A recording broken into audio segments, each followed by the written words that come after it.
Hello friend, welcome back to my channel অগোছালো মুনমুন। আমার ব্লগে আমার বন্ধুদেরকে জানাই অনেক অনেক ভালোবাসা। তো আজকে আমি একটা কিন্তু দারুণ রেসিপি নিয়ে চলে এসেছি। আজকে আমি কি রেসিপি নিয়ে চলে এসেছি তোমাদের সাথে সেটাই শেয়ার করব। তো তোমরা দেখতে থাকো। সবার প্রথমে এখানে দেখতে পেয়েছো, এখানে আমি কিছুটা পাট শাক নিয়ে নিয়েছি। এটা কিন্তু পাট শাক ছিল, ঠিক আছে। এই পাট শাকের আমি মুচমুচে মসুর ডাল দিয়ে বড়া করব, সেটাই তোমাদের সাথে শেয়ার করব।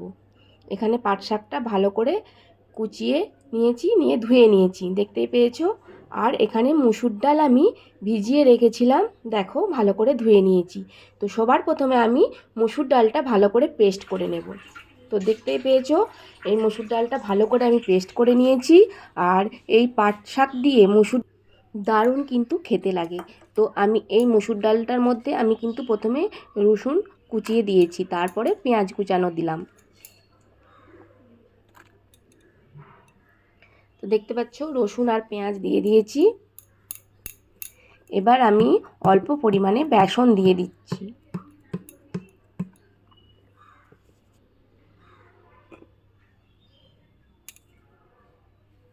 তো এবার আমি অল্প করে চালের গুঁড়িও দিয়ে দিলাম।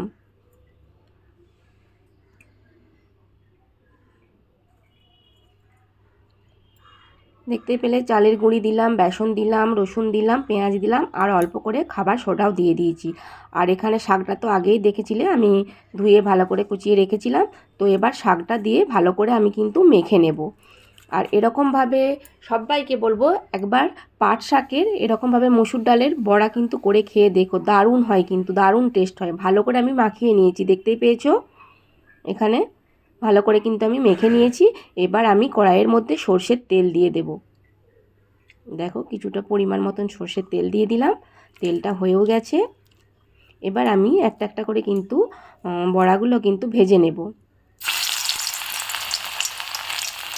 বন্ধুরা সবাই কেমন আছো? আশা করছি সবাই ভালো আছো।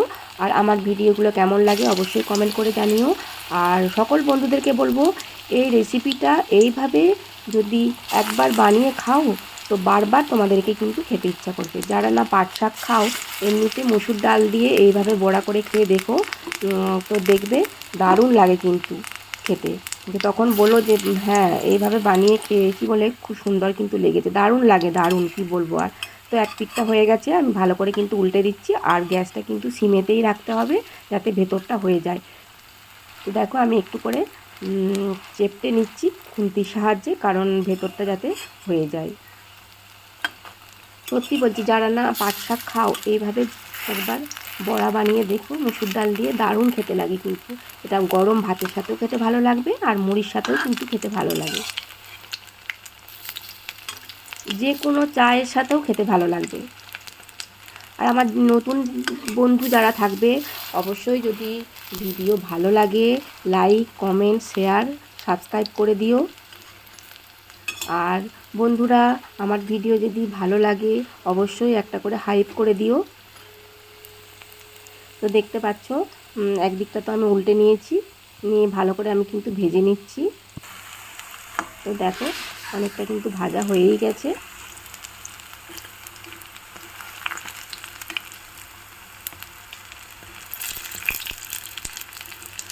আমি লাল লাল করে ভালো করে কিন্তু ভেজে নিচ্ছি।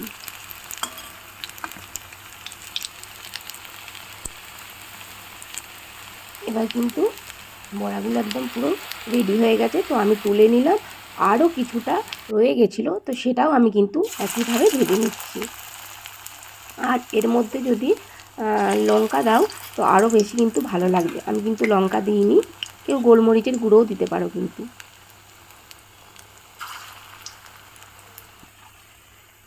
তো দেখো একইভাবে কিন্তু আমি বাকি বড়াগুলোও কিন্তু ভেজে নিচ্ছি।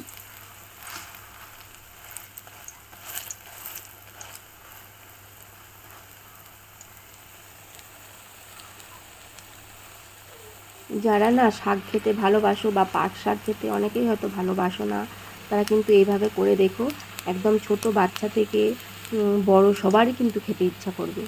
তো দেখতেই পাচ্ছ আমার এই মসুর ডাল দিয়ে পাট শাকের বড়া একদম রেডি হয়ে গেছে। তো দেখতেই পাচ্ছ কত সুন্দর কিন্তু দেখতেও লাগছে আর খেতেও কিন্তু দুর্দান্ত হয়েছিল, একদম মুচমুচে হয়েছিল। তো আমার এই ভিডিও কেমন লাগলো অবশ্যই বন্ধুরা কমেন্ট করে জানিও। আর সব বন্ধুদেরকে বলবো সবাই ভালো থেকো, সুস্থ থেকো। আজকের মতো টাটা।